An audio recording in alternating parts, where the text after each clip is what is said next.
Hello students, अब हम start करेंगे एक नए टॉपिक के बारे में बेटा। पीरियोडिक टेबल चैप्टर का जो लास्ट प्रॉपर्टी है उसके बारे में हम डिस्कस करेंगे, जिसका नाम है इलेक्ट्रोनेगेटिविटी, या हिंदी में कहें तो इसको बोलते हैं बेटा विद्युत ऋणता। अब पहले हम इसके डेफिनेशन के बारे में बात करते हैं कि विद्युत ऋणता की डेफिनेशन क्या होती है। देखते हैं इसको। विद्युत ऋणता क्या होता है? एक परमाणु द्वारा सहसंयोजक बंधित साझित इलेक्ट्रॉन युग्म को अपनी ओर आकर्षित करने की प्रवृत्ति को विद्युत ऋणता कहते हैं। मतलब क्या है इस बात का? देखें बेटा कि यदि कोई सहसंयोजक बंध है, मेरे हिसाब से आपने बंधों के बारे में सुना होगा, थोड़ा बहुत आपको जानकारी होगा, वैसे इसके बारे में आप आगे चल के पढ़ेंगे जब आप केमिकल बॉन्डिंग चैप्टर देखेंगे। तो सहसंयोजक बंध क्या होता है बेटा? जब दो प्रकार के परमाणु चाहे वो एक जैसे हो चाहे वो भिन्न हो, जब उनके बीच में इलेक्ट्रॉन साझा होते हैं तब वो एक सहसंयोजक बंध बनाते हैं। तो जब कभी कोई दो परमाणु आपस में सहसंयोजक बंध बनाएंगे तो उनमें से किसी एक ऐसे परमाणु की प्रॉपर्टी या गुणधर्म जिससे कि वो जो साझित इलेक्ट्रॉन है उनको अपनी ओर आकर्षित करता है, उस प्रवृत्ति का नाम क्या होता है? इलेक्ट्रोनेगेटिविटी। जिसको कि हम EN बोलेंगे या फिर जिसको कि हम विद्युत ऋणता भी कह सकते हैं। मतलब बात यहां पर यह है, अगर हम इसको ऐसे समझें, एक ध्रुवीय सहसंयोजक बंध A-B निम्न प्रकार टूट सकता है। देखिए बेटा यहां पर एक वर्ड आया है ध्रुवीय। अभी हम इसके बारे में डिस्कस करेंगे कि ध्रुवीय क्या होता है और अध्रुवीय क्या होता है। बहुत छोटा सा कॉन्सेप्ट है।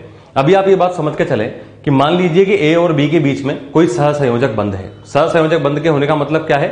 A और B के बीच में इलेक्ट्रॉन क्या हो रहे हैं? साझित हो रहे हैं। A और B के बीच में इलेक्ट्रॉन साझित होने का मतलब डायग्राम कुछ इस प्रकार से आपको दिखाई देगा। ये एक परमाणु A है, ये दूसरा परमाणु B है।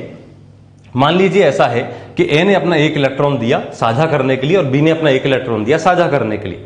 तो शुरुआत में क्या होगा कि दोनों के इलेक्ट्रॉन जो होंगे वो बिल्कुल सेंटर में होंगे, बिल्कुल बीच में होंगे। पर इलेक्ट्रोनेगेटिविटी विद्युत ऋणता ये बात बोलती है कि यदि किसी एक ऐसे परमाणु की प्रवृत्ति है जिससे कि वो इलेक्ट्रॉन को अपनी ओर ज्यादा आकर्षित करेगा, अर्थात वो क्या हो जाएगा बेटा? अधिक विद्युत ऋणित तत्व कहलाएगा। जैसे कि यहां बात करें, यहां दो केस बन सकते हैं। क्या क्या केस बन सकते हैं बेटा? ये जो A और B के बीच में जो बंध है बेटा, ये दो प्रकार से टूट सकता है, दो प्रकार से वियोजित हो सकता है। कैसे कैसे वियोजित होगा? एक बार A के ऊपर माइनस चार्ज आएगा और B के ऊपर प्लस चार्ज आएगा। अब A के ऊपर माइनस चार्ज और B के ऊपर प्लस चार्ज का मतलब क्या है? इस बात का मतलब यह है कि ये जो A और B के बीच में बंध बना हुआ है, यदि electronegativity of A is greater than electronegativity of B, ऐसा सवाल में आपको दिया हुआ है या फिर आपको डेटा आपको पता है, तो क्या होगा? तो जिसकी इलेक्ट्रोनेगेटिविटी अर्थात विद्युत ऋणता का मान अधिक है वो क्या करेगा? इन इलेक्ट्रॉन को अपनी ओर खींच लेगा। और जब वो इलेक्ट्रॉन को अपनी ओर खींच लेगा तो इलेक्ट्रॉन घनत्व बढ़ने की वजह से उस पर क्या आ जाएगा? एक ऋणात्मक चिन्ह आ जाएगा। इसलिए यहां पर A के ऊपर माइनस चार्ज आया। और जब A के ऊपर माइनस चार्ज आएगा तो सिमिलर सी बात है बेटा, B के ऊपर क्या चार्ज आएगा? प्लस चार्ज आएगा, क्योंकि B के पास से इलेक्ट्रॉन चला गया है, उसके ऊपर इलेक्ट्रॉन का घनत्व कम हो गया। दूसरा केस, A और B के बीच का बंध जो है वो A प्लस और B माइनस के रूप में भी टूट सकता है, परंतु ये कब टूटेगा? जब electronegativity of A less than होगा इलेक्ट्रोनेगेटिविटी ऑफ B। मतलब जो भी ये बात हमने A और B के लिए करी, ठीक उल्टी बात कर सकते हैं हम।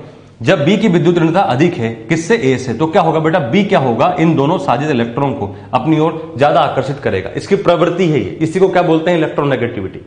उसके केस में क्या होगा? जब ये इलेक्ट्रॉन B की ओर अधिक झुक जाएंगे तो B पर इलेक्ट्रॉन घनत्व बढ़ जाएगा। इलेक्ट्रॉन घनत्व बढ़ने की वजह से वहां ऋणात्मक आवेश आ जाएगा। तो इसीलिए यहां पर B के ऊपर माइनस चार्ज आया है और इसी वजह से यहां पर A के ऊपर क्या आया बेटा? प्लस चार्ज आया। तो इलेक्ट्रोनेगेटिविटी की यदि बात करें, विद्युत ऋणता की अगर बात करें तो बहुत ही सिंपल सा कॉन्सेप्ट है। क्या बोलता है? यदि कोई दो परमाणु एक सहसंयोजक बंध बना रहे हैं तो उनमें से परमाणु की ऐसी प्रॉपर्टी, ऐसा गुण जिससे कि वो साझित इलेक्ट्रॉन को अपनी ओर आकर्षित करे, उसको क्या बोलेंगे बेटा? उसको बोलेंगे इलेक्ट्रोनेगेटिविटी या फिर विद्युत ऋणता, जिसको कि हम बार बार बेटा EN के नाम से जानेंगे। हम बार बार क्या करेंगे? इसको EN शब्द का इस्तेमाल करते हुए बताएंगे। तो जब भी कभी EN शब्द आता है आप उसको क्या मान के चलेंगे? विद्युत ऋणता मान करके चलेंगे। ठीक है, बात क्लियर है यहाँ? चलिए आगे बढ़ते हैं। अब हम देखते हैं इसके अंदर नेक्स्ट पॉइंट क्या है। देखिए बेटा, जो कि उनके द्वारा बंधित इलेक्ट्रॉन युग्म को अपनी ओर आकर्षित करने की प्रवृत्ति पर निर्भर करता है। जैसा कि मैंने बताया आपको बेटा, A और B के बीच में यदि कोई बंध बन रहा है तो मान लीजिए कि B की इलेक्ट्रोनेगेटिविटी EN का मान अधिक है, तो ये क्या करेगा? इस साझित इलेक्ट्रॉन को अपनी ओर अधिक आकर्षित करेगा। इसी पॉइंट को यहां पर बताया गया है। नेक्स्ट बात करते हैं बेटा, इलेक्ट्रोनेगेटिविटी और इलेक्ट्रॉन एफिनिटी अर्थात विद्युत ऋणता और इलेक्ट्रॉन बंधुता में क्या अंतर होता है। देखिए बेटा, आप विद्युत ऋणता के बारे में हमने क्या देखा अभी कि ये क्या करेगा? इलेक्ट्रॉन को अपनी ओर आकर्षित करने की प्रवृत्ति बताता है। इलेक्ट्रॉन बंधुता के अंदर हमने क्या देखा था? जब कभी कोई तत्व उसके बाह्यतम कोश में इलेक्ट्रॉन को जोड़ेंगे तब उसको क्या बोलते हैं? इलेक्ट्रॉन बंधुता बोलते हैं। तो देखा जाए तो वहां पर दोनों जगह हमेशा लगता है कि इलेक्ट्रॉन क्या हो रहा है? आकर्षित हो रहा है। परंतु दोनों के दोनों प्रॉपर्टी में काफी सारे डिफरेंसेस होते हैं, काफी अंतर होते हैं। तो विद्युत ऋणता और इलेक्ट्रॉन बंधुता में क्या अंतर होता है, तो हम यहां पर अंतर की बात करते हैं। देखिए बेटा, हमने यहां पर एक कॉलम के फॉर्म में बताया है, इधर हम विद्युत ऋणता के बारे में बात करेंगे, यहां पर हम इलेक्ट्रॉन बंधुता के बारे में बात करेंगे। पहला पॉइंट देखें, विद्युत ऋणता में अणु में परमाणु द्वारा बंधित इलेक्ट्रॉन को आकर्षित करने की प्रवृत्ति है। जैसा कि अभी हमने आपको बताया बेटा कि कोई सहसंयोजक अणु होगा जिसके अंदर किसी परमाणु को साजित इलेक्ट्रॉन को अपनी ओर आकर्षित करने की जो प्रवृत्ति है, उस प्रवृत्ति का नाम क्या दिया गया है, विद्युत ऋणता।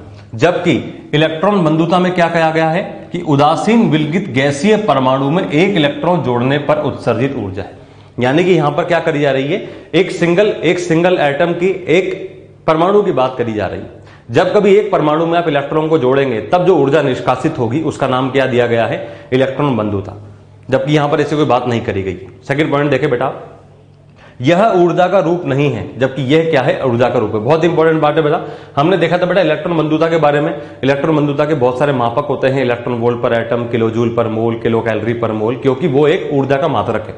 परंतु यदि इलेक्ट्रोनेगेटिविटी विद्युत ऋणता की बात करी जाए तो ये कोई वैल्यू बेस ऐसा कोई इसमें डिफाइंड नहीं होता है बेटा, इसकी कोई यूनिट नहीं होती, इसका कोई मात्रक नहीं होता है। इसलिए यहां पर ये बात कही जा सकती है कि ये कोई ऊर्जा का रूप नहीं, ये ऊर्जा का रूप नहीं है। ये तो सिर्फ ये बताता है कि किसी परमाणु की कितनी अधिक प्रवृत्ति है इलेक्ट्रॉन को अपनी ओर आकर्षित करने की। ज्यादा प्रवृत्ति होने का मतलब इलेक्ट्रोनेगेटिविटी EN का मान हाई होना, कम इलेक्ट्रोनेगेटिविटी का मतलब है कि इलेक्ट्रॉन को अपनी ओर आकर्षित करने की प्रवृत्ति कम है। तो ये डिफरेंस है बेटा, विद्युत ऋणता ऊर्जा का मापक नहीं होता, जबकि ये एक ऊर्जा का रूप होता है।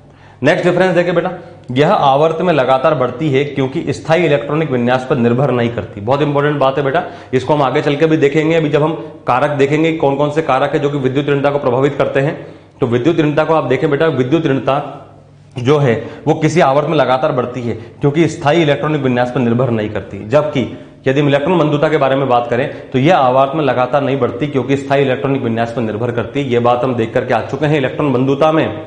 जब हमने द्वितीय आवर्त के लिए विचलन देखा था इलेक्ट्रॉन एफिनिटी का, तब हमने ये बात देखा था कि ऐसा नहीं होता कि बाएं से दाएं जाने पर लगातार इलेक्ट्रॉन एफिनिटी, इलेक्ट्रॉन बंधुता का मान बढ़ता चला जाता है, क्योंकि वो विन्यास पर भी निर्भर करता है। इस प्रकार से इलेक्ट्रोनेगेटिविटी तो विन्यास पर निर्भर नहीं करता, परंतु इलेक्ट्रॉन एफिनिटी, इलेक्ट्रॉन बंधुता विन्यास पर निर्भर करता है। नेक्स्ट पॉइंट देखें बेटा, इसका कोई मात्रक नहीं है। ये बात हमने आपको समझा ही दी थोड़ी देर पहले बेटा कि इसका कोई मात्रक नहीं होता। ये क्या होता है, एक रिलेटिव क्वांटिटी होता है, आपस में एक दूसरे के सापेक्षिक होता है, एक दूसरे के सापेक्षिक होता है। जबकि हम इलेक्ट्रॉन एफिनिटी, इलेक्ट्रॉन बंधुता की बात करें तो यह इलेक्ट्रॉन वोल्ट पर परमाणु या किलो जूल पर मोल या किलो कैलोरी पर मोल में मापी जाती है। तो बेटा ये मेजर पॉइंट ऑफ डिफरेंसेस है किसके बीच में, इलेक्ट्रॉन नेगेटिविटी के बीच में और इलेक्ट्रॉन एफिनिटी के बीच में। इन पॉइंट को आप समझ करके चलें, इसके बेस पर कोई अच्छा थ्योरेटिकल क्वेश्चन या अच्छा कोई बढ़िया सा क्वेश्चन सब्जेक्टिव के फॉर्म में भी बनाया जा सकता है। नेक्स्ट देखें बेटा, विद्युत ऋणता का मापक्रम क्या है। अब मापक्रम का मतलब क्या होता है, यदि कोई भी मान हमें दिया गया है तो उसको हम किस तरह से माप सकते हैं। जैसे मान लीजिए हम लेंथ के बारे में बात करें, लंबाई के बारे में बात करें, तो लंबाई को मापने के लिए हमारे पास क्या है, हम उसको मीटर में माप सकते हैं, सेंटीमीटर में माप सकते हैं, फुट में माप सकते हैं, यार्ड में माप सकते हैं। अलग अलग प्रकार की हमारे पास में क्या है बेटा, यूनिट्स हैं। तो जिस प्रकार से किसी प्रकार की फिजिकल क्वांटिटी को मापने के लिए हमारे पास यूनिट्स होती हैं, उसी तरह से इलेक्ट्रोनेगेटिविटी को मापने के लिए भी हमारे पास भिन्न भिन्न मापक्रम होते हैं। और जो सबसे इंपॉर्टेंट और सबसे पहला मापक्रम हमारे पास है उसको बोलते हैं बेटा पॉलिंग मापक्रम, जिसको कि हम पॉलिंग स्केल भी बोल सकते हैं। पॉलिंग बेसिकली एक साइंटिस्ट का नाम था बेटा लाइनस पॉलिंग। लाइनस पॉलिंग ने कुछ एक्सपेरिमेंट्स करे। कुछ एक्सपेरिमेंट्स करने के बाद इन्होंने क्या देखा, इन्होंने कुछ इलेक्ट्रोनेगेटिविटी की वैल्यू को अपनी तरफ से बताया। अब ये जो एक्सपेरिमेंट्स थे ये किस पर आधारित थे, तो ये बात आपको याद रखनी है बेटा, यह बंध ऊर्जा पर आधारित होता है। मतलब कि किसी भी तत्व की पॉलिंग स्केल पर, पॉलिंग मापक्रम पर जो इलेक्ट्रोनेगेटिविटी, विद्युत ऋणता का मान होगा वह बंध ऊर्जा पर आधारित तरीके से बताया जाता है। तो अगर क्वेश्चन आपसे ये पूछता है कि जरा बताइए कि पॉलिंग स्केल, पॉलिंग मापक्रम किस पर आधारित है, तो आप क्या बताएंगे बेटा, यह बंध ऊर्जा पर आधारित है। अब जब इन्होंने एक्सपेरिमेंट करे, तब एक्सपेरिमेंट करने के बाद इनके पास में कुछ पॉइंट आए, उसके आधार पर इन्होंने क्या करा, कुछ एलिमेंट्स की इलेक्ट्रोनेगेटिविटी को अपनी तरफ से बताया। अब वो क्या बताया उसको हम देखते हैं।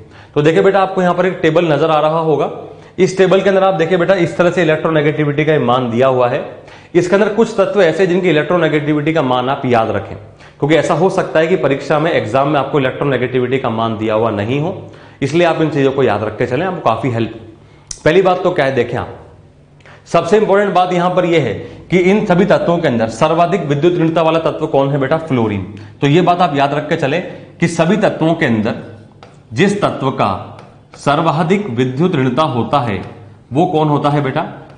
सर्वाधिक ईएन वाला तत्व कौन होता है बेटा? वो होता है बेटा फ्लोरीन, जिसका मान क्या होता है बेटा? 4.0, जिसको क्या आप 4 भी बोल सकते हैं। यह किस पर है बेटा? पॉलिंग स्केल पर। तो इस बात को आप विशेष तौर पर याद करके चले कि सर्वाधिक इलेक्ट्रोनेगेटिविटी, सर्वाधिक विद्युत ऋणता वाला तत्व कौन होता है बेटा? फ्लोरीन, जिसका मान क्या है? 4.0। इसके बाद सेकंड मोस्ट इलेक्ट्रोनेगेटिव एलिमेंट कौन होगा? द्वितीय कौन सा होगा? इसके बाद फ्लोरीन के बाद अगला नंबर आता है बेटा ऑक्सीजन का, जिसका मान होता है बेटा 3.5। तो फ्लोरीन का अधिकतम हो गया, सर्वाधिक हो गया 4.0। उसके बाद नंबर आता है बेटा ऑक्सीजन का। उसके बाद क्लोरीन का, नाइट्रोजन का। क्लोरीन का वैल्यू है 3.0, नाइट्रोजन का वैल्यू क्या है बेटा? 3.0। और इस प्रकार से आगे प्रकार से वैल्यू बताया जा सकता है। अब इलेक्ट्रोनेगेटिविटी की बेटा यहां पर बहुत सारी वैल्यूज दी हुई है, बहुत सारे मान आपको दिए हुए हैं, आप इस टेबल के फॉर्म में देख सकते हैं। मैं आपको यह बात बोलूंगा कि आप इस टेबल को अच्छे से याद करके चलें। अब आपसे अगला सवाल ये पूछेंगे कि सर इस टेबल के अंदर तो बहुत सारे तत्व हैं और बहुत सारे तत्वों के अंदर, चलिए हमें तत्वों का तो हम क्रम पता है कि कुछ तत्व आवर्त के हैं, कुछ तत्व वर्ग के हैं, परंतु मान को किस प्रकार से याद रखा जाएगा? तो देखिए बेटा, मान को याद रखना बहुत आसान है। कैसे आसान है देखेंगे ध्यान से। आप क्या करें, शुरुआत करें इधर से। देखें इधर से शुरुआत करें। ये तत्व लिथियम से लेकर के फ्लोरीन तक के सभी द्वितीय आवर्त तत्व हैं।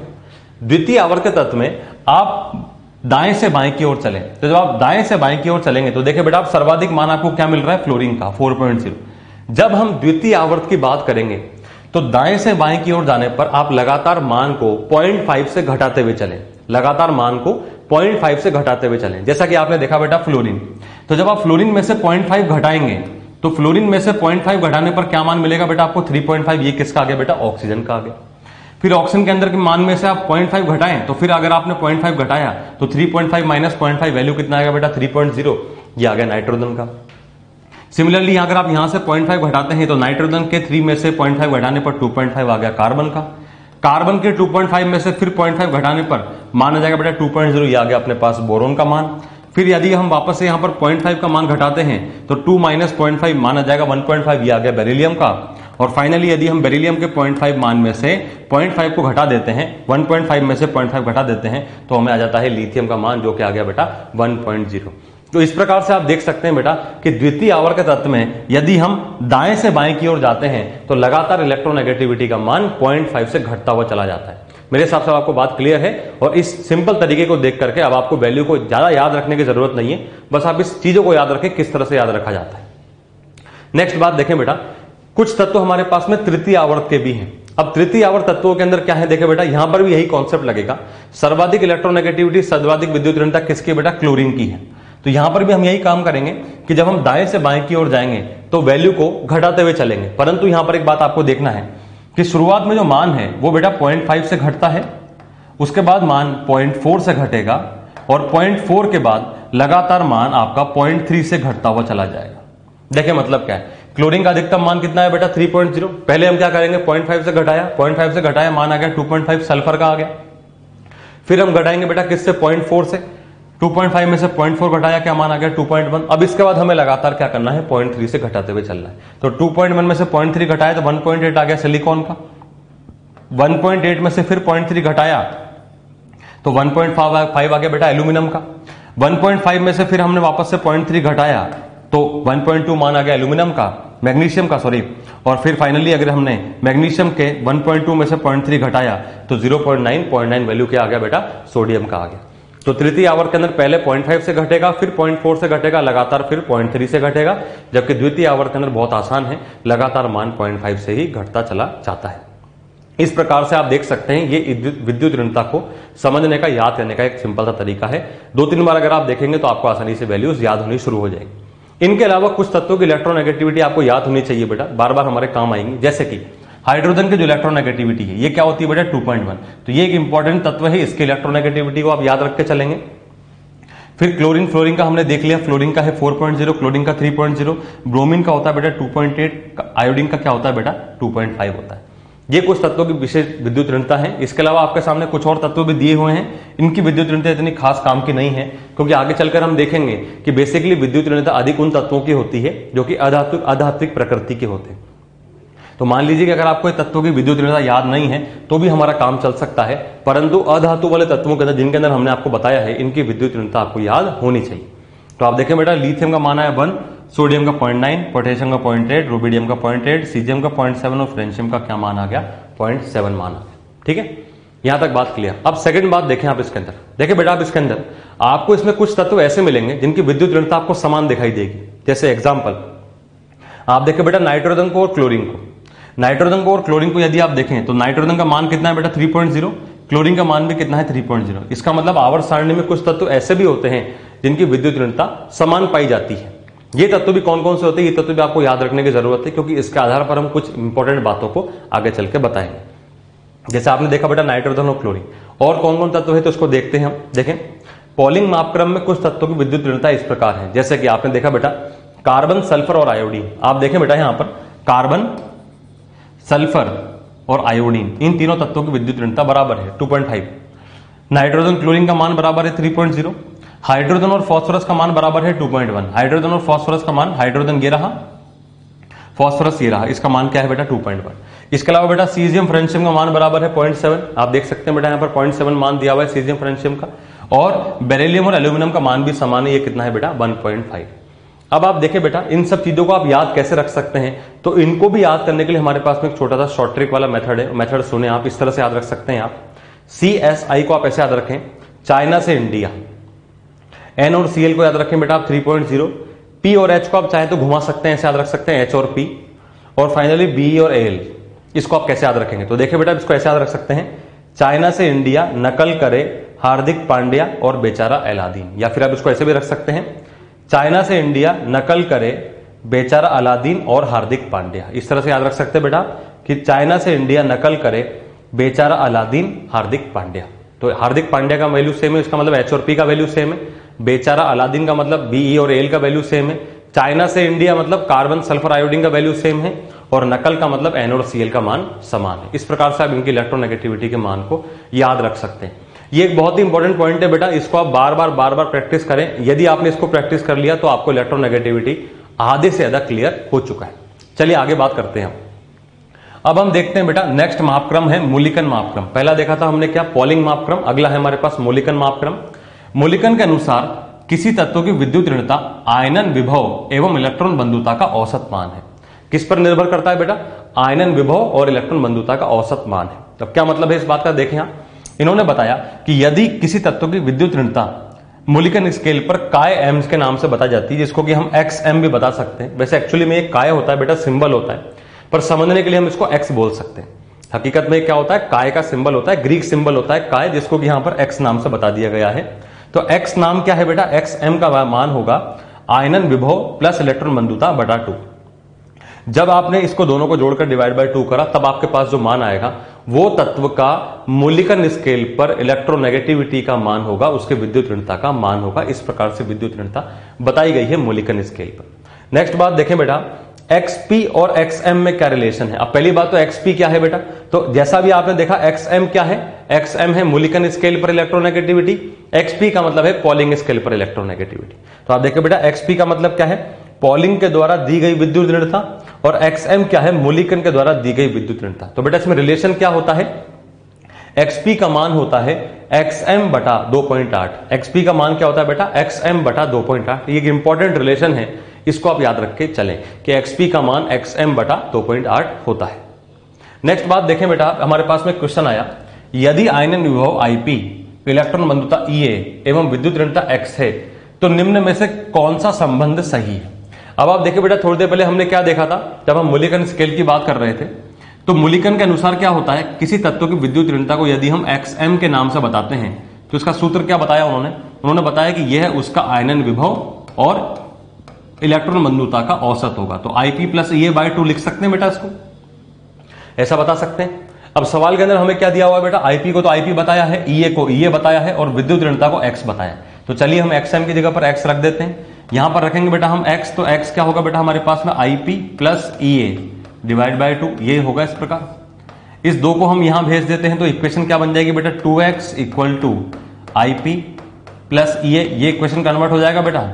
फिर हम सब क्वांटिटी को LHS की ओर भेज देते हैं, तो क्या बन जाएगा बेटा, ये हमारे पास 2X minus IP minus EA equal to 0। तो इस क्वेश्चन के हिसाब से हमारा रिलेशन कुछ इस प्रकार का बनकर के आना चाहिए। तो जो रिलेशन इसको सपोर्ट कर रहा होगा वही हमारा आंसर होगा। तो 2x minus EA minus IP। आप देखिए बेटा पहला ऑप्शन ही हमारा मैच कर रहा है, तो हमारा आंसर क्या होना चाहिए, सवाल का पहला ऑप्शन हमारा आंसर हो जाना चाहिए। तो इस प्रकार के आसान आसान सवाल आपसे पूछे जा सकते हैं। मेरे हिसाब से आपको बात क्लियर हो रही है। चलिए बेटा आगे मूव करते हैं। अब हम देखते हैं कि विद्युत ऋणता के मापक्रम के अंदर यदि आयनन विभव व इलेक्ट्रॉन बंधुता का मान इलेक्ट्रॉन वोल्ट में दिया हुआ है, तो मूल्यांकन द्वारा पॉलिंग मापक्रम पर विद्युत ऋणता क्या होगी। मतलब यहां पर कुछ रिलेशन के बारे में, आपसी संबंधों के बारे में बताया जा रहा है। तो यदि हमें रिलेशन पता है, रिलेशन क्या है बेटा, XP का मान है XM बटा 2.8। तो यहां पर हम क्लियरली देख सकते हैं XP क्या है, पॉलिंग मापक्रम के हिसाब से विद्युत ऋणता है। तब XP का मान क्या हो जाएगा, आयनन विभव प्लस इलेक्ट्रॉन बंधुता बटा 5.6। क्योंकि आप समझ सकते हैं बेटा XM का मान क्या है, यहां पर XM का मान क्या था बेटा, XM था हमारे पास में IP plus EA divide by 2। तो हमने इस इक्वेशन को यहां पर रखा तो हमारे पास में कन्वर्ट होकर के आ गया। XP का मान क्या हो गया, IP प्लस EA बटा 2 इंटू 2.8। 2 इंटू 2.8 कितना हो जाएगा बेटा, 5.6। सिमिलरली आप देख सकते हैं बेटा यदि हमें किलो कैलोरी पर मोल में दिया होगा तो क्या होगा, XP का मान होगा IP plus EA divide by 2 into 62.5। तो बेटा ये हमारे पास में कुछ रिलेशंस हैं, इन रिलेशन को भी आप याद करके चलें। कभी कभी इसके आधार पर भी आपसे सवाल में कन्वर्जन के बेस पर सवाल पूछा जा सकता है कि मान लीजिए आपको इलेक्ट्रॉन वोल्ट पर एटम में मान दिया हो और आपसे किलो कैलोरी पर मोल में पूछा हो, या फिर आपको किलो कैलोरी पर मोल में मान दिया हो और आपसे इलेक्ट्रॉन वोल्ट पर एटम में पूछा हो। तो इस प्रकार के संबंधों से आप आसानी से सवाल को हल कर सकते हैं। नेक्स्ट बात करते हैं बेटा अब विद्युत ऋणता को प्रभावित करने वाले कारक कौन कौन से होते हैं। तो यहां पर सबसे पहले हम जिस कारक के बारे में बात करेंगे वो कारक आता है हमारे पास में प्रभावी नाभिकीय आवेश, जिसको कि हम Z इफेक्टिव बोलते हैं। देखिए बेटा अब Z इफेक्टिव को हम शुरुआत से लेकर एंड तक पढ़ते चले जा रहे हैं और हर प्रकार की प्रॉपर्टी के अंदर Z इफेक्टिव कहीं ना कहीं प्रभावित करने वाला कारक बन रहा है। अब यहां पर किस प्रकार से प्रभावित करने वाला कारक बनता है तो इसको देखते हैं हम। पॉइंट यहां पर यह है विद्युत ऋणता जो है वो समानुपाती होगी बेटा किसके, Z इफेक्टिव के। जिसका Z इफेक्टिव का मान अधिक होगा उसी की विद्युत ऋणता भी अधिक बताई जाएगी। अभी कैसे होता है इसको सिंपल सेंस समझे बेटा। देखिए बेटा इलेक्ट्रोनेगेटिविटी विद्युत ऋणता En की यदि बात करें तो En का मतलब क्या है, इलेक्ट्रॉन को अपनी ओर आकर्षित करने की प्रवृत्ति। इसका मतलब इलेक्ट्रोनेगेटिविटी क्या होगा बेटा, आकर्षण पर निर्भर होगा। कॉमन सेंस से यह बात कही जा सकती है कि जब कभी आकर्षण का मान बढ़ेगा अर्थात क्या होगा, इलेक्ट्रॉन अपनी ओर नजदीक आएगा और आकर्षण का मान बढ़ने का मतलब क्या होगा, इलेक्ट्रोनेगेटिविटी का मान बढ़ेगा। अब चूंकि आकर्षण Z इफेक्टिव पर निर्भर करता है, क्योंकि Z इफेक्टिव का मतलब क्या होता है, प्रभावी नाभिकीय आवेश, कि नाभिक का कितना अधिक आकर्षण लग रहा है बाह्यतम कोश के इलेक्ट्रॉन पर। तो जितना अधिक Z इफेक्टिव का मान होगा उतना ही अधिक आकर्षण लगेगा और इसका मतलब उतना ही अधिक यहां पर En विद्युत ऋणता का मान होगा। इसीलिए यहां पर यह बात बोली गई है कि विद्युत ऋणता समानुपाती होगी Z इफेक्टिव के। जैसे एग्जाम्पल की बात करें बेटा, देखिए बेटा आप एग्जाम्पल आया हमारे पास में नाइट्रोजन, ऑक्सीजन और फ्लोरीन। अब आप देख सकते हैं बेटा नाइट्रोजन, ऑक्सीजन, फ्लोरीन ये तीनों ही तत्व क्या है, द्वितीय आवर्त के हैं। बाएं से दाएं की ओर गए लगातार Z इफेक्टिव के मान में बढ़ोतरी होगी।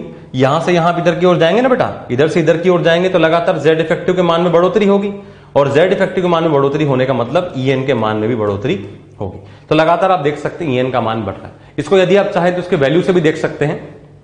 नाइट्रोजन के En का मान बेटा 3.0 होता है, ऑक्सीजन का मान 3.5 होता है, फ्लोरीन का मान अभी देखा आपने 4.0 सर्वाधिक मान होता है। तो लगातार En का मान बढ़ेगा। सेकंड नंबर का फैक्टर जो है हमारे पास वो है बेटा परमाणुीय त्रिज्या, जिसको कि हम रेडियस बोलते हैं। अब रेडियस परमाणुीय त्रिज्या पर किस प्रकार से इलेक्ट्रोनेगेटिविटी निर्भर करेगी देखते हैं इसको। पॉइंट यहां पर यह है कि विद्युत ऋणता जो है वो इनवर्सली प्रोपोर्शनल है परमाणुीय त्रिज्या रेडियस के, मतलब कि ये विषमानुपाती है। ये मतलब कि यहां पर ये बात बोल सकते हैं कि परमाणु त्रिज्या के विद्युत ऋणता व्युत्क्रमानुपाती होगी। परमाणु त्रिज्या विद्युत ऋणता के व्युत्क्रमानुपाती होगी या फिर विद्युत ऋणता परमाणु त्रिज्या के व्युत्क्रमानुपाती होगी। मतलब क्या है इस बात का, ऐसा क्यों होता है, देखिए बेटा यदि कभी हम त्रिज्या का मान बढ़ाते हैं तो यदि हमने त्रिज्या का मान बढ़ाया तो त्रिज्या का मान बढ़ने का मतलब क्या होगा, जो तत्व है उसके बाह्यतम कोश के इलेक्ट्रॉन की जो दूरी है नाभिक से वो बढ़ जाएगी और जैसे ही दूरी बढ़ेगी, दूरी बढ़ने पर क्या होगा बेटा, आकर्षण में कमी आएगी। तो जब आकर्षण में कमी आएगी, आकर्षण में कमी आने का मतलब क्या है, En का मान कम हो जाएगा। इसलिए यहां पर यह बात कही गई है कि विद्युत ऋणता जो है वो व्युत्क्रमानुपाती है परमाणुीय त्रिज्या के। जिसकी त्रिज्या का मान अधिक होगा उसकी En का मान उतना ही कम हो जाएगा। जैसे एग्जाम्पल की बात करें बेटा हमारे पास में एग्जाम्पल आया फ्लोरीन, क्लोरीन, ब्रोमीन और आयोडीन। अब आप जानते हैं बेटा फ्लोरीन, क्लोरीन, ब्रोमीन, आयोडीन ये चारों तत्व हैलोजन वर्ग के हैं, वर्ग संख्या 17 के हैं। ऊपर से नीचे की ओर जाएंगे लगातार त्रिज्या बढ़ेगी। आप बोल सकते हैं यहां से यहां की ओर जाएंगे लगातार कोश संख्या में वृद्धि होने की वजह से त्रिज्या का मान बढ़ेगा और इसी वजह से यहां पर इसकी इलेक्ट्रोनेगेटिविटी का मान घटेगा। आप देख सकते हैं बेटा, चाहे तो आप इसकी वैल्यू से भी देख सकते हैं। फ्लोरीन का मान कितना होता है बेटा, अभी देखा था हमने 4.0 होता है, क्लोरीन का मान 3.0 होता है, ब्रोमीन का मान 2.8 होता है और आयोडीन का मान 2.5 होता है। तो मान के आधार पर भी आप देख सकते हैं लगातार इलेक्ट्रोनेगेटिविटी घट रही है। और क्यों घट रही है, क्योंकि त्रिज्या लगातार बढ़ रही है। तो इस प्रकार देखा बेटा हमने किस प्रकार से निर्भर करेगा इलेक्ट्रोनेगेटिविटी विभिन्न कारकों पर। अब इसमें हम आगे और बढ़ते हैं। देखें बेटा, विद्युत ऋणता संकुचन पर भी निर्भर करती है। अब संकुचन पर कैसे निर्भर करेगी, इसके अंदर दो प्रकार के संकुचन हमने देखे थे। एक देखा था हमने संक्रमण संकुचन, एक देखा था हमने लेंथेनॉइड संकुचन। तो दोनों प्रकार के संकुचन के आधार पर यहां बात करी जाएगी। पॉइंट यहां पर यह है कि विद्युत ऋणता एल्यूमिनियम और गैलियम में गैलियम का अधिक बताया जाता है, क्योंकि यहां पर संक्रमण संकुचन है। अब ये ऐसा क्यों हो रहा है कि संकुचन की वजह से इलेक्ट्रोनेगेटिविटी विद्युत ऋणता का मान बढ़ गया, इसको हम समझने की कोशिश करते हैं। देखिए बेटा, हमें बात पता है कि गैलियम की यदि हम बात करें तो गैलियम का आकार गैलियम एल्यूमिनियम के आपस में लगभग समान हो जाता है। यह बात आपको पता है बेटा, हमने देखा था संकुचन के अंदर कि रेडियस की यदि बात करें तो एल्यूमिनियम और गैलियम का रेडियस लगभग बराबर बताया जाता है। और उसके पीछे कारण क्या होता है, 3D इलेक्ट्रॉन का दुर्बल परिरक्षण प्रभाव। अब जब 3D इलेक्ट्रॉन के दुर्बल परिरक्षण प्रभाव होगा तो दुर्बल परिरक्षण का मतलब क्या होगा बेटा, सिग्मा का मान घट जाएगा, क्योंकि परिरक्षण का मतलब क्या है, सिग्मा का मान घट जाएगा। जब सिग्मा का मान घट जाएगा तो जेड इफेक्टिव का मान क्या होगा, बढ़ जाएगा। भाई जब एक क्वांटिटी घटेगी तो दूसरी क्वांटिटी बढ़ेगी, और जैसे ही जेड इफेक्टिव का मान बढ़ेगा इलेक्ट्रोनेगेटिविटी का मान भी बढ़ जाएगा, क्योंकि हम देख करके आ चुके हैं कि विद्युत ऋणता समानुपाती है किसके, जेड इफेक्टिव के। तो चूंकि गैलियम के अंदर डी में 10 इलेक्ट्रॉन जाएंगे, डी में 10 इलेक्ट्रॉन जाने की वजह से उनका दुर्बल परिरक्षण प्रभाव लगेगा, तो सिग्मा ना के बराबर बढ़ेगा, सिग्मा बहुत कम बढ़ेगा, परंतु जेड इफेक्टिव काफी मात्रा में बढ़ जाएगा, जिसकी वजह से ईएन का मान भी बढ़ जाएगा। तो आप देख सकते हैं बेटा कि एल्यूमिनियम और गैलियम के अंदर गैलियम का अधिक हो गया विद्युत ऋणता, क्योंकि यहां पर संक्रमण संकुचन कार्य कर रहा है। नेक्स्ट पॉइंट देखें बेटा, विद्युत ऋणता जो 4D श्रेणी और 5D श्रेणी है, तो उसमें 5D श्रेणी का अधिक बताया गया है 4D श्रेणी से, क्योंकि यहां पर लेंथेनॉइड संकुचन कार्य कर रहा है। अब लेंथेनॉइड संकुचन के अंदर भी बेटा आपने एक बात देखी थी, लेंथेनॉइड संकुचन में आपने क्या देखा था कि लेंथेनॉइड संकुचन किसकी वजह से कार्य करता है, एफ इलेक्ट्रॉन के नगण्य या बहुत अधिक दुर्बल परिरक्षण प्रभाव की वजह से कार्य करता है। तो यहां पर भी क्या बात अप्लाई हो रही है कि जब हम 5D की बात करेंगे बेटा, तो 5D को भरने से पहले हम 4F की भर्ती करेंगे। 4F के इलेक्ट्रॉन के नगण्य दुर्बल परिरक्षण प्रभाव की वजह से सिग्मा का मान घटेगा और जेड इफेक्टिव का मान बढ़ जाएगा, तो ईएन का मान भी बढ़ जाएगा। इसी वजह से यहां पर 4D श्रेणी और 5D श्रेणी के अंदर हमें पता है, यदि हम त्रिज्या की बात करें तो त्रिज्या के अंदर आप एक बात देख करके आए थे बेटा कि जो 4D सीरीज है उसका लगभग बराबर होता है 5D सीरीज से। यदि हम चौथे वर्ग और उससे आगे की बात करते हैं तो 4D और 5D की त्रिज्या लगभग समान है। उसके पीछे कारण क्या है, लेंथेनॉइड संकुचन, और इसी कारण के अंदर आगे बात बताई जा सकती है कि इसी कारण की वजह से यहां पर क्या होगा, ईएन का मान भी बढ़ जाएगा। जैसे एग्जाम्पल की बात करें बेटा, हम हमारे पास तत्व आया जिरकोनियम और हाफनियम। अब हमें यह बात पता है कि जिरकोनियम जो तत्व है वो बेटा 4D सीरीज का होता है और हाफनियम तत्व 5D सीरीज का होता है। इसको अब यदि चाहें तो आवर्त संख्या से भी देख सकते हैं। जिरकोनियम 5वें आवर्त का तत्व है, हैफनियम 6ठे आवर्त का तत्व है। तो यहां पर क्या लगेगा बेटा, लेंथेनॉइड संकुचन लगेगा, और जिसकी वजह से हाफनियम का विद्युत ऋणता अधिक हो जाएगा जिरकोनियम के मुकाबले में। नेक्स्ट देखें बेटा, आप आयनों के लिए किस प्रकार से बताया जाएगा। अब आयन के अंदर हमने क्या देखा बेटा, हम शुरू से लेकर एंड तक यहां पर देखकर आए हैं। आयन दो प्रकार के देखे जाएंगे, एक क्या होंगे, या तो वो एक ही तत्व के भिन्न आयन होंगे, या फिर वो क्या होंगे, सम इलेक्ट्रॉनिक प्रजाति होंगे। तो इन दोनों ही प्रजातियों के लिए या तो वो एक ही तत्व के भिन्न आयन होंगे या फिर वो सम इलेक्ट्रॉनिक प्रजाति होंगे। और दोनों के अंदर ही आयनों के अंदर हम किस प्रकार से बताएंगे, तो विद्युत ऋणता समानुपाती है जेड इफेक्टिव के, और जेड इफेक्टिव समानुपाती होता है बेटा धनावेश के, और व्युत्क्रमानुपाती होता है ऋणावेश के। डायरेक्टली प्रोपोर्शनल होता है पॉजिटिव चार्ज के, इनवर्सली प्रोपोर्शनल होता है नेगेटिव चार्ज के। जस्ट लाइक अगर हम यहां पर एग्जांपल देखें, अगर हम यहां पर एग्जांपल देखते हैं बेटा, तो देखिए बेटा एग्जांपल के अंदर हमारे पास एग्जांपल आया Mn+2 Mn+4 Mn+7। तो चूंकि पॉजिटिव चार्ज लगातार बढ़ता चला जा रहा है, एक ही तत्व के भिन्न आयन भी हैं, पॉजिटिव चार्ज बढ़ेगा, जेड इफेक्टिव का मान बढ़ेगा, जेड इफेक्टिव का मान बढ़ने की वजह से ईएन का मान भी बढ़ेगा, इसलिए यहां पर बढ़ता हुआ क्रम बता दिया गया है। नेक्स्ट एग्जांपल देखिए बेटा, O-2 O-1 O+1 O+2। इनके अंदर भी आप देख सकते हैं बेटा लगातार पॉजिटिव चार्ज बढ़ रहा है, इसका मतलब क्या होगा, जेड इफेक्टिव का मान बढ़ेगा और इसलिए ईएन का मान, विद्युत ऋणता का मान भी बढ़ेगा। लास्ट देखिए बेटा आप Fe Fe+2 Fe+3, लगातार पॉजिटिव चार्ज बढ़ता चला जा रहा है, पॉजिटिव चार्ज बढ़ेगा अर्थात यहां पर Z इफेक्टिव का मान बढ़ेगा और इसीलिए यहां पर En का मान भी बढ़ेगा। नेक्स्ट देखें बेटा, हमारे पास में अगला जो प्रभावित करने वाला कारक है वो है परसेंटेज एस कैरेक्टर, जिसको कि हम प्रतिशत एस गुण कहेंगे। अब प्रतिशत एस गुण पर किस प्रकार से विद्युत ऋणता इलेक्ट्रोनेगेटिविटी निर्भर करती है, इसको देखते हुए चलते हैं। विद्युत ऋणता जो होती है वो समानुपाती होती है संकरित परमाणु का प्रतिशत एस गुण। संकरण के बारे में बेसिकली आप आगे चल के केमिकल बॉन्डिंग चैप्टर में पढ़ेंगे, पर शायद आपने इसके बारे में थोड़ा बहुत सुना होगा बेटा। तो जब भी कभी कोई संकरण होगा तो संकरण में जिसका जितना अधिक एस कैरेक्टर होगा, जिसका जितना अधिक एस के गुण होंगे, वहां पर विद्युत ऋणता उतनी ही अधिक बताई जाती है। जैसे इस बात को एग्जाम्पल से समझते हैं हम। यहां पर हमारे पास एग्जाम्पल आया बेटा C2H6, C2H4 और C2H2। अब देखा जाए तो इन तीनों ही तत्वों के अंदर, देखा जाए तो इन तीनों ही यौगिक के अंदर हमारे पास परमाणु, केंद्रीय परमाणु कौन है बेटा? कार्बन। यहां पर भी कौन है? कार्बन। यहां पर भी कौन है? कार्बन। तो पहली नजर में देखने पर तो लगता है कि सर आपने बताया कि कार्बन की विद्युत ऋणता का मान होता है 2.5, तो इन तीनों के अंदर विद्युत ऋणता 2.5 होनी चाहिए, परंतु ऐसा नहीं होगा क्योंकि यहां पर हर जगह पर प्रतिशत एस गुण समान नहीं है। प्रतिशत एस गुण समान क्यों नहीं है, पहले तो हम इनकी संरचना बना करके देखते हैं और फिर हम इनकी विद्युत ऋणता के बारे में बात करेंगे। C2H6 यौगिक की यदि हम बात करें तो C2H6 के अंदर बेटा कार्बन और कार्बन के बीच में सिंगल बॉन्ड होगा और प्रत्येक कार्बन के साथ में 3 हाइड्रोजन इस प्रकार से जुड़े हुए होंगे। ये कुछ संरचना बनेगी किसकी? C2H6 की। नेक्स्ट हम C2H4 की संरचना बनाते हैं। C2H4 के अंदर बेटा क्या होगा? कार्बन और कार्बन के मध्य एक डबल बॉन्ड होगा और प्रत्येक कार्बन पर 2 हाइड्रोजन के परमाणु कुछ इस प्रकार से लगे हुए होंगे। फाइनली यदि हम C2H2 की बात करें तो C2H2 के अंदर कार्बन और दूसरे कार्बन के बीच में एक ट्रिपल बॉन्ड होगा और दोनों ही कार्बन के साथ में एक एक हाइड्रोजन के परमाणु इस प्रकार से जुड़े हुए होंगे। अब अगला काम हमारा यह है कि हम कार्बन का यहां पर संकरण बताएं।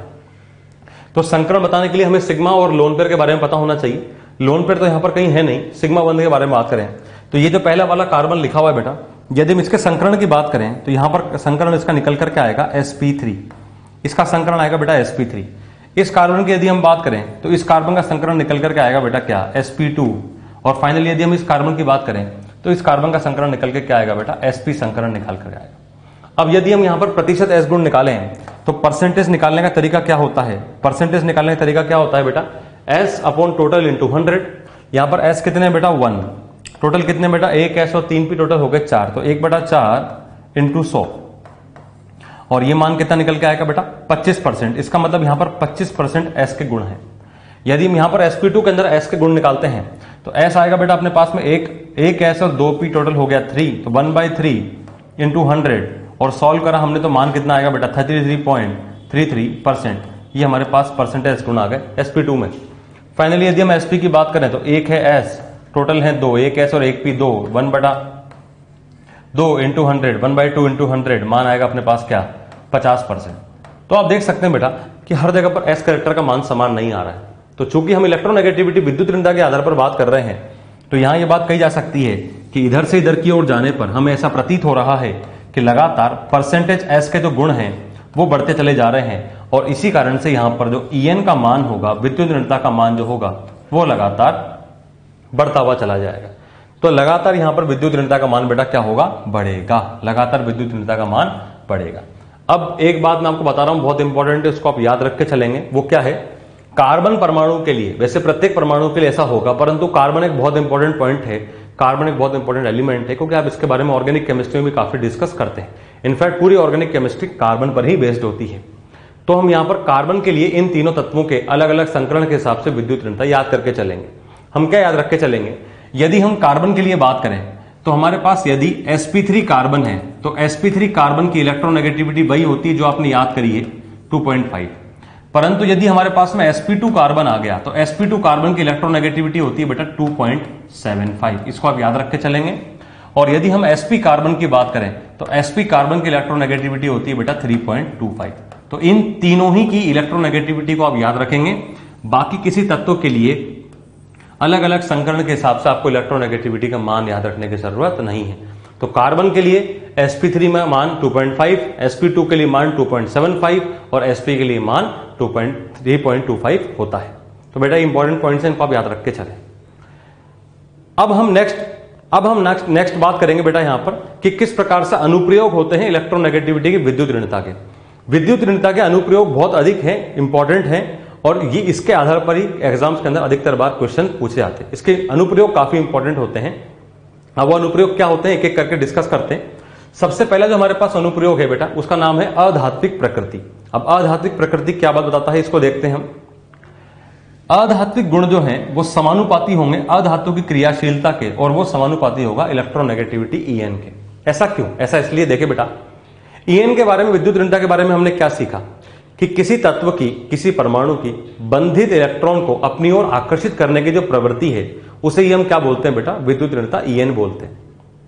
अब इलेक्ट्रॉन को अपनी ओर आकर्षित कौन करता है, आप खुद सोच कर बताएं, धातु करता है या अधातु करता है? अधातु करता है।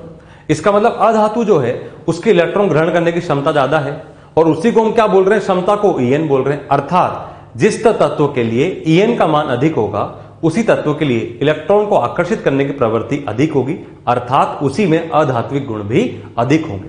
इसका मतलब यहां पर यह है कि अधात्विक गुण को बताने के लिए हमारे पास जो मापक आया है, जो टूल बनकर के आया है, जो औजार बनकर आया है, वो क्या है बेटा, ईएन आया है। जिस तत्व के लिए जितना अधिक ईएन का मान होगा उस तत्व के लिए अधात्विक गुण उतने ही अधिक कहे जाएंगे। इसलिए यहां पर यह बात कही गई है कि अधात्विक गुण समानुपाती है अधातु की क्रियाशीलता के, क्योंकि जितना अधिक उसमें अधात्विक गुण होगा उतना ही अधिक उस अधातु की क्रियाशीलता होगी, और वो किस पर निर्भर करेगा, उसके तत्व के ईएन पर निर्भर करेगा। जितना अधिक ईएन का मान होगा उतना ही अधिक वहां पर अधात्विक गुण होंगे, उतना ही अधिक उस अधातु की क्रियाशीलता होगी।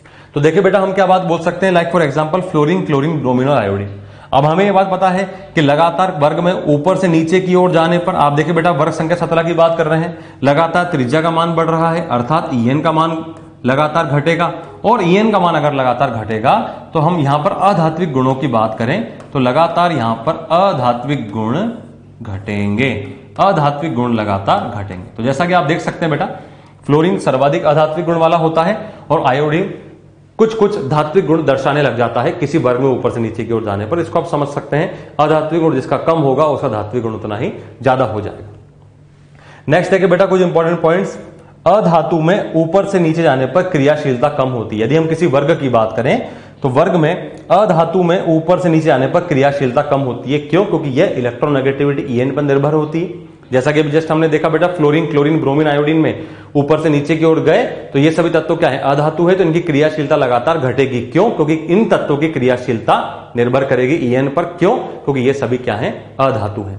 नेक्स्ट पॉइंट, धातु में ऊपर से नीचे आने पर क्रियाशीलता बढ़ती है। किसी वर्ग की बात करें तो किसी वर्ग में ऊपर से नीचे जाने पर धातुओं में क्रियाशीलता बढ़ेगी, क्योंकि आप याद करें बेटा, हम आईपी के अंदर पढ़ के आए थे कि धातु की क्रियाशीलता आईपी के व्युत्क्रमानुपाती होती है। जिस तत्व के लिए आईपी का मान जितना कम होगा वो तत्व उतनी ही आसानी से इलेक्ट्रॉन त्यागेगा, और वो तत्व जितनी आसानी से इलेक्ट्रॉन त्यागेगा उसकी क्रियाशीलता उतनी ही अधिक बढ़ जाएगी। तो धातु की क्रियाशीलता आईपी पर निर्भर करती है और अधातु की क्रियाशीलता ईएन पर निर्भर करती है। इस प्रकार से अगर आप लेकर के चलेंगे तो आपको सभी कॉन्सेप्ट बहुत आसान लगेंगे और आपको सभी बातें बहुत आसान लगेगी। इसके अंदर हम एक सवाल देखते हैं बेटा, सवाल के आधार पर आपको और बातें क्लियर होंगी। अब वो सवाल क्या है देखें। क्वेश्चन है हमारे पास, निम्न में से कौन सा गुण 1 व 17 वर्ग में समान नहीं होता है। निम्न में से कौन सा गुण 1 व 17 वर्ग में समान नहीं होता है। और पॉइंट है हमारे पास, विद्युत धनी गुण वर्ग में नीचे आने पर बढ़ता है। तो क्या ये समान नहीं होता है, हमें इसके बारे में बोलना है। वर्ग में नीचे आने पर क्रियाशीलता घटती है, परमाणु क्रमांक बढ़ने पर परमाणु त्रिज्या बढ़ती है, वर्ग में नीचे आने पर विद्युत ऋणता बढ़ती है। चलिए एक एक करके बात करते हैं बेटा। पहले हम बात करेंगे बेटा यहां पर वर्ग संख्या 1 के बारे में, और फिर हम यहां पर इधर लिख लेंगे वर्ग संख्या 17 के बारे में। वर्ग संख्या 1 के तत्व कौन कौन से बेटा, तो हमें पता है बेटा तरीका की हेलिना के रब से फरियाद, hydrogen, lithium, sodium, potassium, rubidium, caesium और फ्रेंशियम आ जाएगा आखिरी में, जो कि रेडियोधर्मी तत्व है। वर्ग संख्या 17 की बात करें तो यहां कौन कौन से बेटा हमारे पास में फ्लोरीन, क्लोरीन, ब्रोमीन, आयोडीन और एस्टेटाइन आ जाएंगे, ये सब तत्व आ जाएंगे। तो ये हो गया हमारे पास वर्ग 1 और वर्ग 17। अब कौन सा गुण समान नहीं है, ध्यान दीजिए बेटा, समान नहीं की बात कर रहा है वो, तो समान नहीं। पहला पॉइंट, विद्युत धनी गुण वर्ग में नीचे आने पर बढ़ता है। अब विद्युत धनी के बारे में तो हमने सीखा नहीं, तो बेटा कॉमन सेंस से आप बोल सकते हैं कि विद्युत धनी गुण विद्युत ऋणी के व्युत्क्रमानुपाती होगा। जिस तत्व के लिए विद्युत ऋणी तत्व विद्युत ऋणीता ज्यादा होगी उसके लिए विद्युत धन गुण उतना ही अधिक कम हो जाएगा। अब ये बात हम जानते हैं कि किसी भी वर्ग में, किसी भी वर्ग की बात करें, चाहे वर्ग 1 हो या वर्ग 17 हो, ऊपर से नीचे की ओर जाने पर लगातार ईएन के मान में कमी होती है। और यदि ईएन के मान में कमी होगी इसका मतलब विद्युत ऋणता का उल्टा क्या है बेटा, विद्युत धनी गुण। तो विद्युत धनी गुण तो लगातार बढ़ेंगे, तो विद्युत धनी गुण लगातार बढ़ेंगे, तो ये पॉइंट तो समान हो गया दोनों के अंदर, ये तो हमारा आंसर हो नहीं सकता। अगला पूछ रहा है वर्ग में नीचे आने पर क्रियाशीलता घटती है। अब क्या दोनों ही वर्ग में ऊपर से नीचे आने पर क्रियाशीलता घटेगी? तो ऐसा नहीं होगा। क्यों नहीं होगा? देखें आप, जो बात अभी हम सीख के आए उसका एप्लीकेशन है। वर्ग संख्या 1 के तत्व किस में आ रहे हैं बेटा? वर्ग संख्या 1 के तत्व आएंगे हमारे पास धातु की श्रेणी में, और धातु के लिए हमें यह बात पता है कि क्रियाशीलता आईपी पर निर्भर करती है। क्योंकि किसी भी वर्ग में ऊपर से जाने पर आईपी का मान घटता है, अर्थात यहां क्रियाशीलता तो बढ़ेगी। तो वर्ग संख्या 1 में तो क्रियाशीलता बढ़ेगी, परंतु वर्ग संख्या 17 में क्रियाशीलता घटेगी, क्योंकि यहां ईएन का मान घट रहा है। तो ये वाला एक ऐसा पॉइंट होगा जो कि दोनों के लिए समान नहीं है, क्योंकि वर्ग में ऊपर से जाने पर वर्ग संख्या 1 में क्रियाशीलता बढ़ेगी, परंतु वर्ग संख्या 17 में क्रियाशीलता घटेगी। तो क्वेश्चन के हिसाब से हमारा आंसर क्या होना चाहिए बेटा? सेकंड ऑप्शन होना चाहिए। हम चाहे तो बाकी ऑप्शन भी चेक कर सकते हैं। परमाणु क्रमांक बढ़ने पर परमाणु त्रिज्या बढ़ती है, दोनों के अंदर समान है बेटा। वर्ग में नीचे आने पर विद्युत ऋणता बढ़ती है, ये बात हम बोल सकते हैं कि ये तो दोनों ही के लिए ही गलत बात हो जाएगी, तो ये तो आंसर चला जाएगा नहीं। इसका मतलब हमारे क्वेश्चन के हिसाब से आंसर क्या जाएगा बेटा? सेकंड ऑप्शन अपना आंसर चला जाएगा। तो वर्ग संख्या 1 धातु है, उनकी क्रियाशीलता आईपी पर निर्भर है, इसलिए उनकी क्रियाशीलता बढ़ेगी।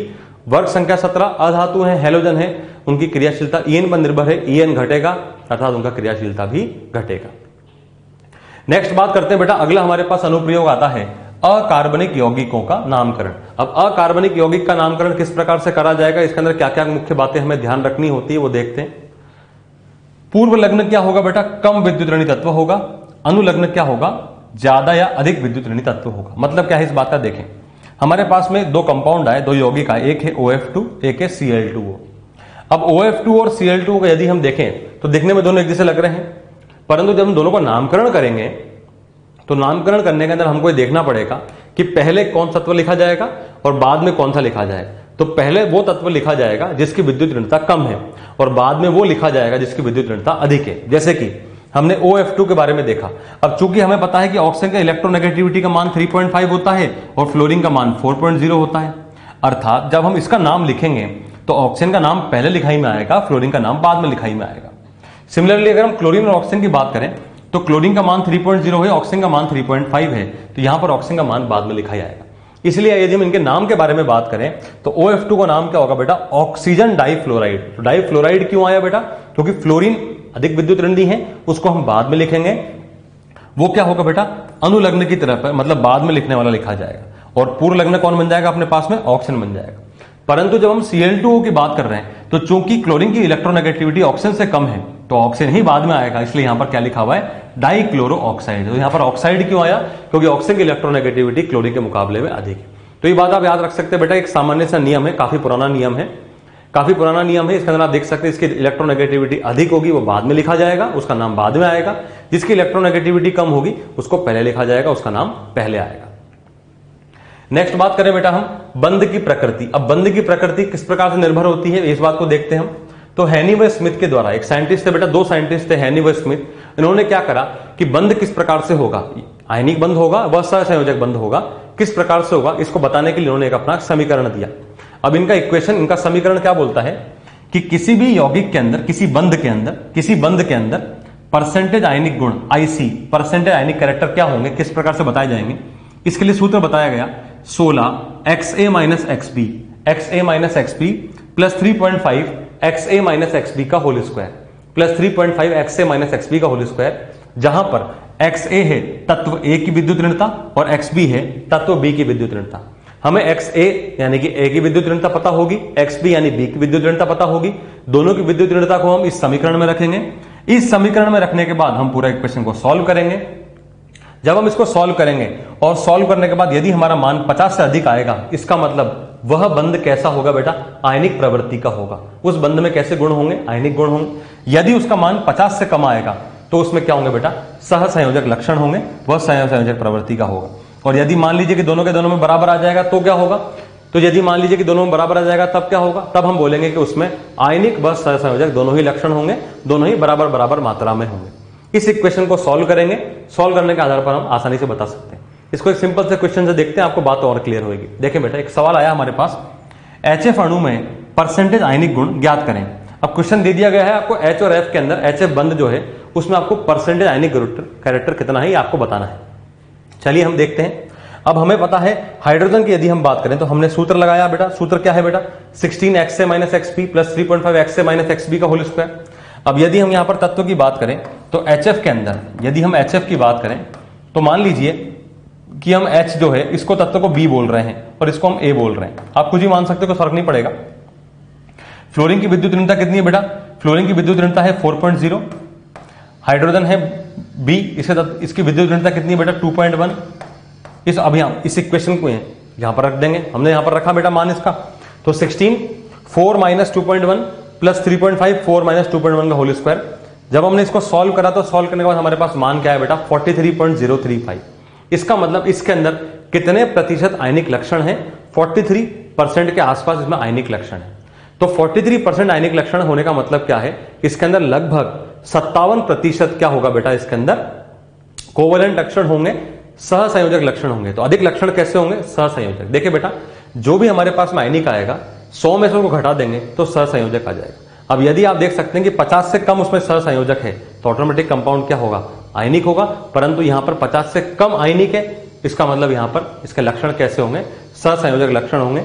इसलिए यहां पर यह बात कही जा सकती है कि अर्थात HF सहसंयोजक है। तो HF सहसंयोजक क्यों है? क्योंकि इसके अंदर हमने जो परसेंटेज आयनिक कैरेक्टर का मान निकाला उसका मान 50% से कम आ रहा है। यदि वो 50 से अधिक आता तब हम क्या बोल देते? उसको आयनिक घोषित कर देते। नेक्स्ट बात करते बेटा, नेक्स्ट हमारे पास में अनुप्रयोग आया है शूमाकर व स्टीवेंसन नियम। अब शूमाकर व स्टीवेंसन, जैसा कि आप नाम देख सकते हैं, साइंटिस्ट का नाम है। यह नियम क्या बोलता है इसके बारे में देखते हैं। यहां पर DAB बराबर RA plus RB minus 0.09 XA minus XP है। अब इस इक्वेशन को देखने से पहले तो हम समझते हैं कि शूमाकर व स्टीवेंसन का नियम क्या बात बोलता है। देखें, याद कीजिए, जब हम लोग परमाणु त्रिज्या पढ़ रहे थे, परमाणु त्रिज्या के अंदर जब हम लोग सहसंयोजक त्रिज्या पढ़ रहे थे तो हमने देखा था कि जब समपरमाणविक अणु होता है तब उसमें त्रिज्या किस प्रकार से ज्ञात करी जाती है। परंतु यदि मान लीजिए कि इस प्रकार से कुछ केस बने हैं कि हमारे पास में एक परमाणु तो छोटा निकले और एक परमाणु बड़ा बने, जैसे कि हम देखें HCl का, यदि हमारे पास HCl आ जाए, अब HCl के अंदर हाइड्रोजन छोटा साइज का होगा, क्लोरीन का साइज बड़ा होगा। तो ऐसे केस के अंदर यदि हम एक परमाणु A और दूसरे परमाणु B को माने तो इन दोनों के नाभिक के मध्य की दूरी क्या है? तो दोनों के नाभिक के मध्य की दूरी को हम क्या बोलते हैं बेटा? बंध लंबाई बोलते हैं, अंतरनाभिकीय दूरी बोलते हैं। इस अंतरनाभिकीय दूरी को क्या नाम दिया गया है? DAB। मतलब यहां से लेकर के यहां तक की जो दूरी है, इस दूरी को नाम क्या दिया गया है बेटा? इसको नाम दिया गया है DAB, अर्थात A और B के बीच में बंध लंबाई। तो DAB क्या होगा? RA अर्थात तत्व A का रेडियस, तत्व A की त्रिज्या, प्लस RB मतलब तत्व B की त्रिज्या, माइनस 0.09 XA माइनस XB मतलब तत्व A की विद्युत ऋणता माइनस तत्व B की विद्युत ऋणता। अब देखते हैं बेटा, जैसा कि हमने बताया आपको, यहां पर XA A की विद्युत ऋणता है एवं XB B की विद्युत ऋणता है। तो इस प्रकार से यहां पर समीकरण में मान रखेंगे और हमें जो मान पता पड़ेगा उससे हम बता सकते हैं। जब आपके सामने कोई सवाल आएगा तो इन सभी क्वांटिटीज के अंदर से कोई एक क्वांटिटी मिसिंग होगा और उसके बारे में आपको कमेंट करके बताना होगा। जैसे हम एक सवाल देखते हैं बेटा, हमारे पास में क्वेश्चन आया, यदि Cl2 की बंध लंबाई 198 पिकोमीटर है तथा हाइड्रोजन की बंध लंबाई 74 पिकोमीटर है तो HCl की बंध लंबाई ज्ञात करें। क्वेश्चन हमें बताया गया है HCl की हमें बंध लंबाई ज्ञात करनी है। इलेक्ट्रोनेगेटिविटी क्लोरीन का 3.0 है, हाइड्रोजन का 2.1 है, पर अगर हमें नहीं दिया हुआ था तो भी हमें मान तो याद ही है, इसके आधार पर हम सवाल बना सकते थे। अब हमने देखा हम इसके आधार पर कर सकते हैं बेटा, तो सूत्र लगाया हमने। सूत्र क्या लगेगा बेटा इसके अंदर? यदि हम HCl की बात करें तो HCl का मान क्या होगा बेटा इसके अंदर? यहां पर DHCl होगा RCl plus RH minus 0.09 XCl minus XH। हमने इस इक्वेशन में रख दिया DHCl बराबर RCl plus RH minus 0.09 XCl minus XH, सभी का मान रखेंगे। अब आप देखिए बेटा, हमें यहां पर जो क्लोरीन है उसकी बंध लंबाई दी हुई है, उसकी त्रिज्या नहीं दी हुई है, तो पहले हमें क्लोरीन का त्रिज्या निकालना पड़ेगा। क्लोरीन का त्रिज्या निकाला हमने, वो कितना आएगा बेटा? 198/2 मतलब 99 पिकोमीटर। सिमिलरली हमें हाइड्रोजन की भी बंध लंबाई दी हुई है, वो कितनी है? 74 पिकोमीटर। इसका भी हमें त्रिज्या रेडियस निकालना होगा, हमने रेडियस निकाला 74/2 37 पिकोमीटर आ गया। अब इस इक्वेशन में हम इसका मान रख देंगे, तो DHCl होगा 99 प्लस 37 माइनस 0.09, क्लोरीन का इलेक्ट्रोनेगेटिविटी 3.0, हाइड्रोजन का वैल्यू 2.1, तो यहां रखा हमने 3 माइनस 2.1, तो 99 और 37 136 माइनस 0.09 मल्टीप्लाई बाय 0.9, सॉल्व करेंगे 136 माइनस 0.081, मान आएगा बेटा अपने पास 135.919 पिकोमीटर। तो ये इसकी बंध लंबाई होगी किसकी, HCl मॉलिक्यूल की बंध लंबाई ये बताई जाएगी। नेक्स्ट देखते हैं बेटा, अब हमारे पास में आएगा बंध ध्रुवता। अब विद्युत ऋणता के अनुप्रयोग के अंदर अगला जो हमारे पास अनुप्रयोग है वो है बंध ध्रुवता। अब बंध ध्रुवता के बारे में मतलब क्या होता है बेटा, तो पहले तो आप एक बात समझें, यहां पर एक शब्द आया है जिसमें के अंदर एक नाम लिया गया है ध्रुव। अब ध्रुव का मतलब क्या होता है, तो बेटा आपने देखा होगा यदि हम किसी मैग्नेट की बात करें, चुंबक की बात करें, तो एक नॉर्थ पोल होता है, एक साउथ पोल होता है, दो प्रकार के ध्रुव होते हैं। तो जैसे किसी मैग्नेट के अंदर दो ध्रुव होते हैं, वैसे ही किसी चार्ज आयन के अंदर दो प्रकार के ध्रुव होंगे। कॉमन सेंस की बात, एक तरफ प्लस होगा, एक तरफ माइनस होगा। यदि एक तरफ प्लस और एक तरफ माइनस है, इसका मतलब उसको क्या कहा जाएगा, उसको ध्रुवीय कहा जाएगा। ध्रुवीय के होने का मतलब क्या है कि यहां पर आवेश होंगे, और यदि कोई आवेश नहीं होगा तो हम उसको क्या बोलेंगे बेटा, अध्रुवीय बोलेंगे। उसको हम क्या बोलेंगे, अध्रुवीय बोलेंगे। अब ध्रुवीय और अध्रुवीय होना किस बात पर निर्भर करेगा, तो ध्रुवीय के होने का मतलब क्या है, यहां पर आवेश होंगे, हम यहां बोलेंगे कि यहां पर आवेश होंगे, यहां पर आवेश है। जबकि अध्रुवीय का मतलब क्या होंगे, यहां पर बेटा आवेश नहीं होंगे, क्योंकि ध्रुव होने का मतलब क्या है, कुछ ना कुछ चार्ज तो होना चाहिए। आवेश का होना और नहीं होना किस पर निर्भर करेगा, विद्युत ऋणता पर निर्भर करेगा। विद्युत ऋणता पर निर्भर करेगा। किस प्रकार से निर्भर करेगा, देखते हैं इसको। बंध ध्रुवता इलेक्ट्रोनेगेटिविटी के डेल्टा अर्थात अंतर पर निर्भर करता है। जितना अधिक विद्युत ऋणता का अंतर होगा उतनी ही अधिक बंध के अंदर ध्रुवता होगी। अब पहले तो आप इस बात को समझें कि ध्रुवीय और अध्रुवीय हम किस प्रकार से बताएंगे। देखें, लाइक फॉर एग्जांपल, हमारे पास में बेटा एक अणु आया F2 अणु। अब हमें बताना है कि F2 अणु जो है, F2 के बीच में बंध जो है वो किस प्रकार का है, ध्रुवीय है या अध्रुवीय है। तो देखा बेटा हमने F2 के अंदर क्या होगा बेटा, फ्लोरीन और फ्लोरीन के मध्य में एक सिंगल बॉन्ड होगा। दोनों फ्लोरीन की इलेक्ट्रोनेगेटिविटी का मान 4.0 होगा, 4.0 होगा। दोनों के तत्वों की विद्युत ऋणता समान। तो आप कुछ सोच के बताएं कि F और F के बीच में जो इलेक्ट्रॉन होगा, जो साजित इलेक्ट्रॉन होगा, क्या वो किसी एक की तरफ होगा या बिल्कुल बीचों बीच होगा। बिल्कुल बीचों बीच होगा, क्योंकि दोनों की विद्युत ऋणता समान है। इसका मतलब किसी पर भी कोई भी आवेश नहीं आएगा। जब इस पर आवेश नहीं आएगा अर्थात इसमें कोई ध्रुव नहीं होगा, ऐसा बंध क्या कहा जाएगा, अध्रुवीय बंध कहा जाएगा। ऐसा बंध क्या कहा जाएगा, अध्रुवीय बंध कहा जाएगा। तो हमने यहां पर बोला कि चूंकि यहां पर डेल्टा En का मान, इलेक्ट्रोनेगेटिविटी का मान 4 - 4 अर्थात शून्य आ गया, तो इलेक्ट्रोनेगेटिविटी का डिफरेंस डेल्टा En का मान शून्य है। इसी वजह से यह बंध क्या है बेटा, अध्रुवीय बंध है। हमने क्या बोला बेटा इसको, हमने बोला इसको अध्रुवीय बंध। बात क्लियर हो रही बेटा आपको। नेक्स्ट देखें, फॉर एग्जांपल हमारे पास में एक बंध आया HF और हमसे पूछ रहा है कि क्या HF ध्रुवीय है या नहीं। तो हमने देखा H और F के बीच में बंध बनेगा, ये H और F के बीच में बंध बना। हाइड्रोजन की इलेक्ट्रोनेगेटिविटी 2.1 है, फ्लोरीन का इलेक्ट्रोनेगेटिविटी 4.0 है। अब आप मुझे सोच करके बताएं कि क्या इसमें आवेश आएगा या नहीं आएगा। तो यहां पर 100% आवेश आएगा। आवेश आएगा, जिसकी विद्युत ऋणता अधिक है उस पर ऋणात्मक आवेश आएगा, जिसकी विद्युत ऋणता कम है उस पर धनात्मक आवेश आएगा। इसका मतलब यहां पर जो फ्लोरीन है इसके ऊपर हम ऐसे माइनस चार्ज बता सकते हैं और हाइड्रोजन के ऊपर ऐसे प्लस चार्ज बता सकते हैं। और प्रिसाइसली बताने के लिए हम यहां पर डेल्टा बता सकते हैं, कुछ ना कुछ प्लस और कुछ ना कुछ माइनस चार्ज यहां पर आ ही जाएगा। तो चूंकि यहां पर आवेश आया, तो आवेश आने के पीछे कारण क्या है, आवेश आने के पीछे कारण है विद्युत ऋणता में अंतर होना। तो हमने यहां पर बोला, यहां पर डेल्टा En का मान जो है वो है बेटा कितना, 4 - 2.1 अर्थात यह है 1.9, जो कि 0 नहीं है। इसी वजह से यह बंध क्या होगा, यह बंध ध्रुवीय बंध कहा जाएगा। तो किसी बंध के अंदर यदि बात करें तो ध्रुवणता बताने के लिए हमारे पास में जो मापक है, जो मापक्रम है, वो है डेल्टा En। अब डेल्टा En के बेस पर हम बताएंगे, यदि डेल्टा En का मान 0 है तो बंध अध्रुवीय है, यदि डेल्टा En का मान 0 नहीं है तो बंध ध्रुवीय है। अब जब हम ध्रुवीय बंध की बात करें तो किसमें अधिक ध्रुवीय गुण होंगे, तो क्लियर सी बात है, कॉमन सेंस की बात है कि जहां डेल्टा En का मान अधिक होगा वहीं पर आवेश अधिक आएंगे, अर्थात वहीं पर ही ध्रुवणता अधिक होगी, बंध के अंदर ध्रुवता ज्यादा होगी। लाइक फॉर एग्जांपल हम बात करें बेटा HF, HCl, HBr और HI। अब इन सभी के अंदर हम बात करें तो लगातार यहां पर बंध ध्रुवता घट रही है। क्यों घट रही है आप देखें बेटा, हम यदि बंध को ध्यान से देखें तो यहां पर H और F के बीच में बंध है, यहां पर H और Cl के बीच में बंध है, यहां पर H और Br के बीच में बंध है, और यहां पर H और I के बीच में बंध है। हम क्या करते हैं, सबकी विद्युत ऋणता बताते हैं। हमने विद्युत ऋणता बताई बेटा, हाइड्रोजन की विद्युत ऋणता कितनी है बेटा, यहां पर 2.1, फ्लोरीन का मान 4.0। यहां हम डेल्टा En का मान ज्ञात कर सकते हैं। हाइड्रोजन का विद्युत ऋणता 2.1, क्लोरीन का मान 3.0, हाइड्रोजन का मान 2.1, ब्रोमीन का मान 2.8, हाइड्रोजन का मान 2.1, आयोडीन का मान 2.5। ये होगा बेटा। सब में अंतर निकाले बेटा तो 4 - 2.1 मान आएगा कितना बेटा, 1.9। 3 माइनस 2.1 मान कितना आएगा बेटा 0.9, 2.8 माइनस 2.1 मान कितना आएगा बेटा 0.7, 2.5 माइनस 2.1 मान कितना आएगा बेटा 0.4। तो आप देख सकते हैं कि लगातार डेल्टा एन का मान घटता चला जा रहा है, और चूंकि डेल्टा एन का मान घटेगा अर्थात आवेश घटेंगे और इसी वजह से यहां पर ध्रुवता घटेगी, इसलिए यहां पर लगातार घटता हुआ क्रम बताया गया। तो बंद ध्रुवता को हम किस प्रकार से बता सकते हैं बेटा, डेल्टा एन के आधार पर बता सकते हैं, समझा सकते हैं। नेक्स्ट बात करते हैं बेटा, हमारे पास में एक सवाल आया, न्यूनतम व उच्चतम ध्रुवीय बंध क्रमशः है। हमें बहुत सारे बंध दिए गए हैं, अब बोल रहा है हमसे कि न्यूनतम बताएं व उच्चतम बताएं। तो चलिए न्यूनतम और उच्चतम की बात करते हैं। तो न्यूनतम उच्चतम के लिए हमें क्या करना होगा, इलेक्ट्रोनेगेटिविटी का डिफरेंस डेल्टा एन का मान बताना होगा।